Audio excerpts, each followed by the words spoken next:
This is my black bean quesadilla, and I was told to bring it out on stage. So I did. Am I sure? Sure, yeah. It's from Papa Top. It's delicious. I feel pretty confident. I have a lot of cilantro in my teeth. And it's amazing. It's getting the job done. They told me to bring it out here, so I followed orders. I don't know. How was the intermission? Was it fun? Did you meet someone new?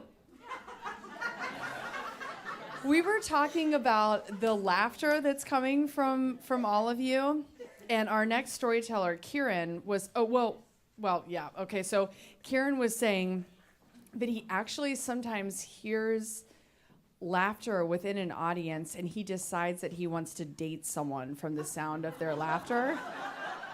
So, in a way, all of you are kind of auditioning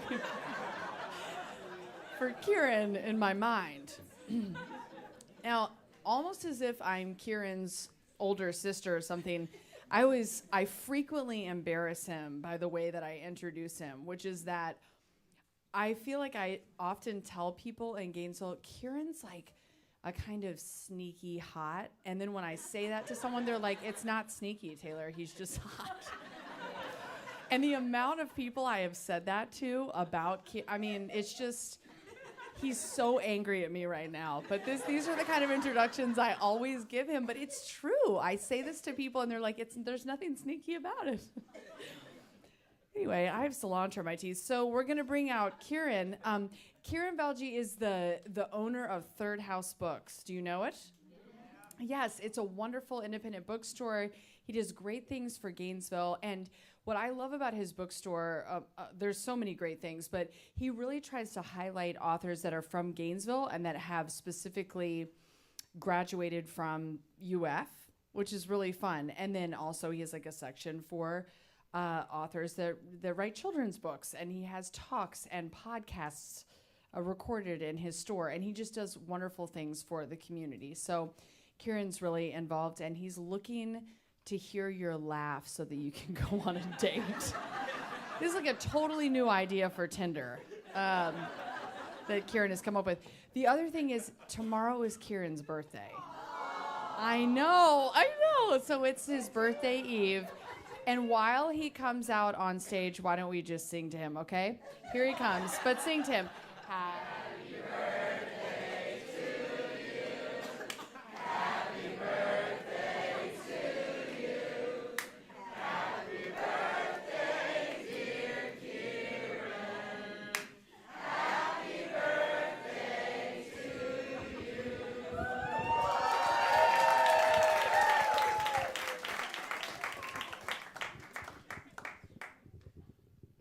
Thank you. Now I'm not nervous at all. Thanks. I want to start by thanking Heartwood Soundstage for hosting us tonight. Truly one of the most beautiful spaces in Gainesville. And I want to thank Brandon and Bill and Taylor also for putting this all together. They had a really great year last year with some really great storytellers that you got to hear tonight. And I'm truly honored to be here, so thank you to them as well. So before we start in the story, I need to ask you a question. How many of you know what c'est la vie means? All right, right? Such as it is, so it goes, such as life. Okay, keep that in mind. It'll be important later in the story. I'm going to move this so I can nervously move around. I know it's going to mess up Dave's cameras, but it's just what I got to do. So the story starts out in 2005 when I went to grad school at University of Massachusetts, Amherst, up in Western Massachusetts. It was only the second time in my life that I moved to some place without knowing a soul. So I was still completely terrified. With a young age of 25 years old. And I get there, and first day of orientation, I walk in terribly nervous. As I walk in, I see these two women sitting on the side, and they giggle at each other, to each other, and I automatically think they're giggling about me. I shouldn't have worn this T-shirt that I'm wearing. Combed my hair weird this morning. It is that sort of nervousness that I was going into this situation. And so I'm sitting down at a desk by myself, and in walks this woman, who I later met. Her name was Natasha. And Natasha was gorgeous. She is this dark-skinned, dark-haired, green-eyed Argentinian woman that I was just completely mesmerized by as soon as she walks in. And I got to know her over the course of the next several weeks because we were in orientation every day, and then as new students at the school, we were hanging out often after work and after our classes and stuff. And Natasha was into Andalusian poetry, and so I went home and Googled Andalusian poetry and learned as much as I could about it so I could have conversations with her. But as I got to know her, to my chagrin, I learned she had moved there to Amherst with her boyfriend, and they had been dating for a while. And so, obviously I was devastated and heartbroken, just knowing this woman for 3 weeks. But I also knew a thing about grad school from my friends that had told me who had been to grad school already, that when you move to grad school with your partner, 99% of the time you're going to break up with that person. It's doomed. All of a sudden you're thrust into this community of people who love what you love, and you're doing it every day, and everyone's nerding out about it, and we're also getting wasted and doing drugs, and one thing leads to another, and you're no longer dating that person you came with.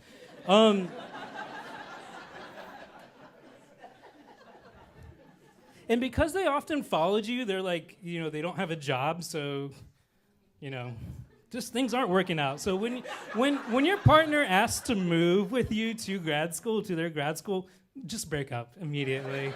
Don't go. It's either that or marry them immediately before you get there. Not that that's a guarantee, but So anyways, so I still had hope with Natasha. I was like, I'll just bide my time. I'll wait it out. But as grad school goes, and not too much longer afterwards, not too much long into the semester, there's this bar we all... So, have many of you been to Western Mass? All right. Wonderfully beautiful place. Mecca for Subaru Outbacks. Tivas. And lesbians. So we used to go hang out at the local gay bar all the time because it had the best music and the best drink deals. And one of those nights was hanging out there, and my friend Danny was there. She was recently she's recently single, and she was in the MFA program doing creative writing. She's a short fiction writer.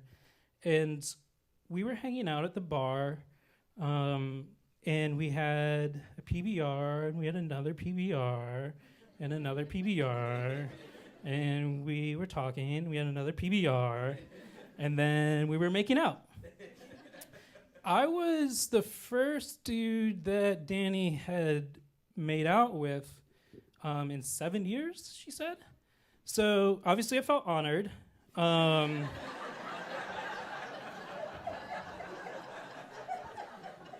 She was freaking out, but we kept hanging out, and it was really great. And we ended up dating, and Danny turned out to be one of the most amazing people I'd ever met.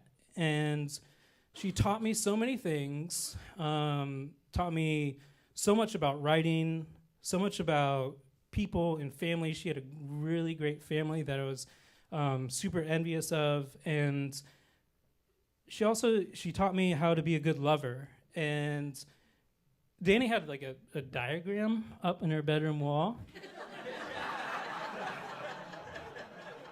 And It had. Don't worry, my dad's a doctor. It had the vulva, the labia, the clitoris, and she taught me so many things. So if I can recommend to anybody, it doesn't matter whether you're a cisgendered hetero male, if you're bi, or if you're gay, it doesn't matter. Date a lesbian. At least once in your life. It'll make you a better lover, I promise.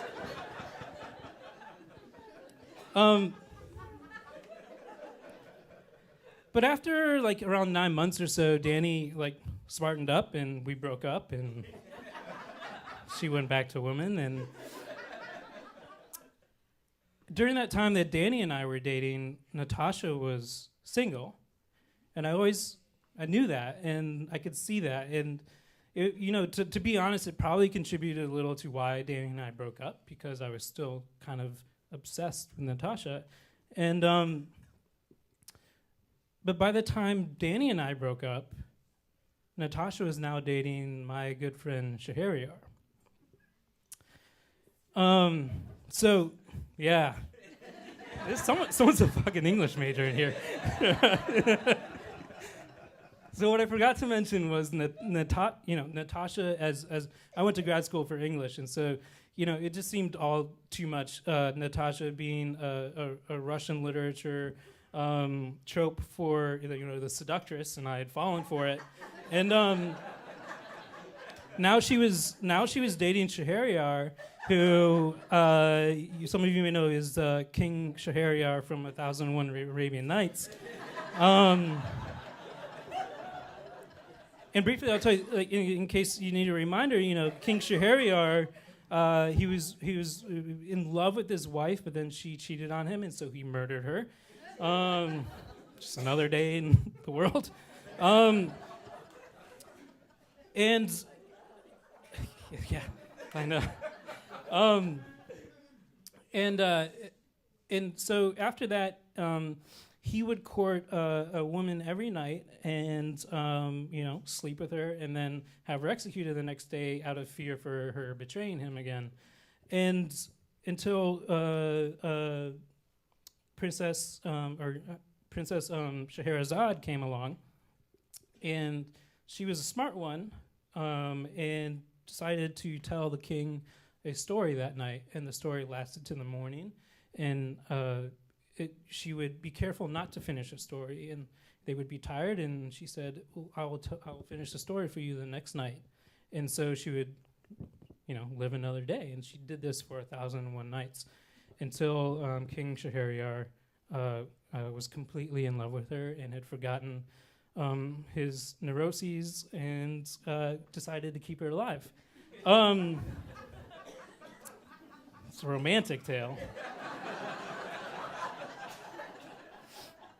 So this is my friend, named after this guy.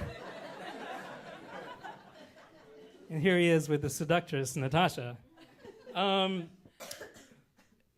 so I was now single, and they were dating, and it was really hard to watch because though Shahryar wasn't into murdering his lovers, he was somewhat of a womanizer.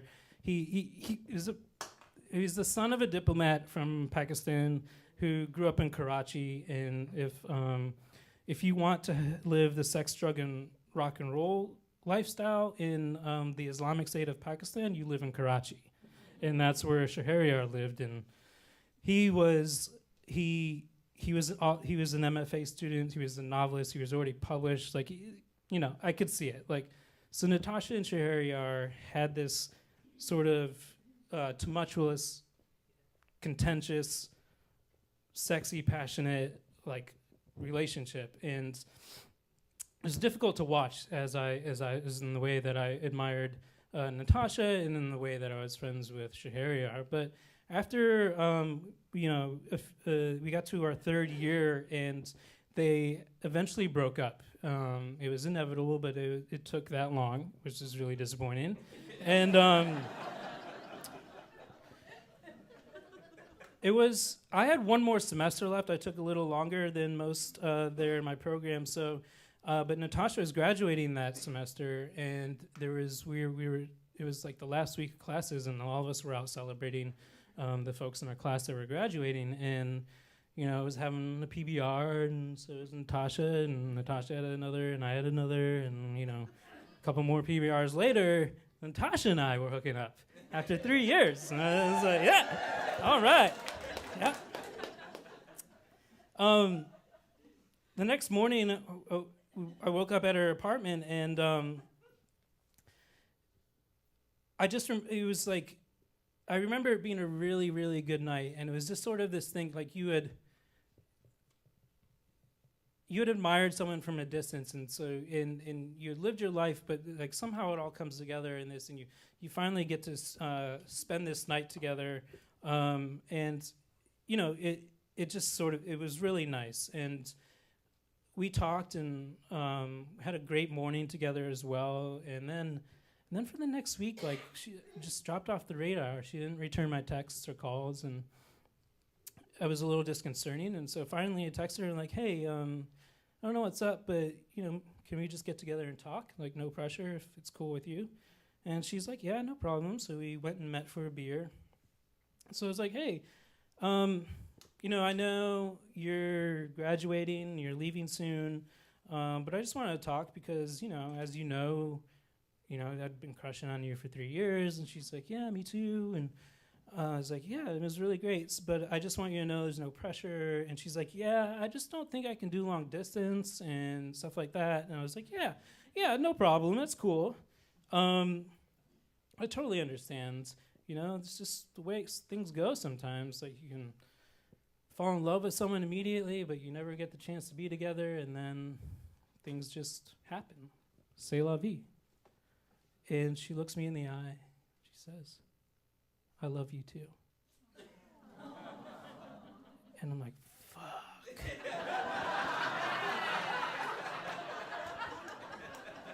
Right?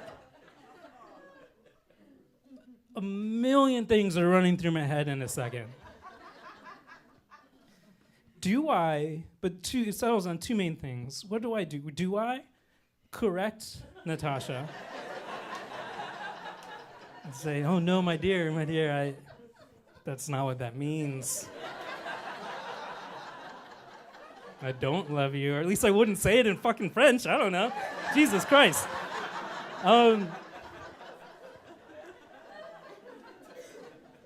Or do I just let it go and I'm that weirdo for the rest of our lives that said I love you in French after essentially a one-night stand?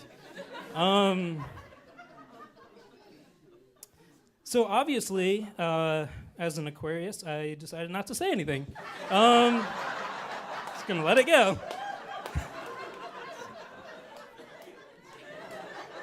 Just nodded, finished my beer, and we went our separate ways. I didn't really talk to Natasha ever again. Still not sure whether it's my doing or hers, but and here's the other thing, is like now, like imagine this, Natasha might be at a storytelling event tonight telling this exact same story and said, I'm the weirdo. He said, I love you in French. But here's the thing, is like, what I've really learned from that story is I pined after this woman for 3 years, and it ended in a disaster, a good thing and sort of a disaster. But I don't talk to Natasha anymore, but you know who I still talk to? Danny.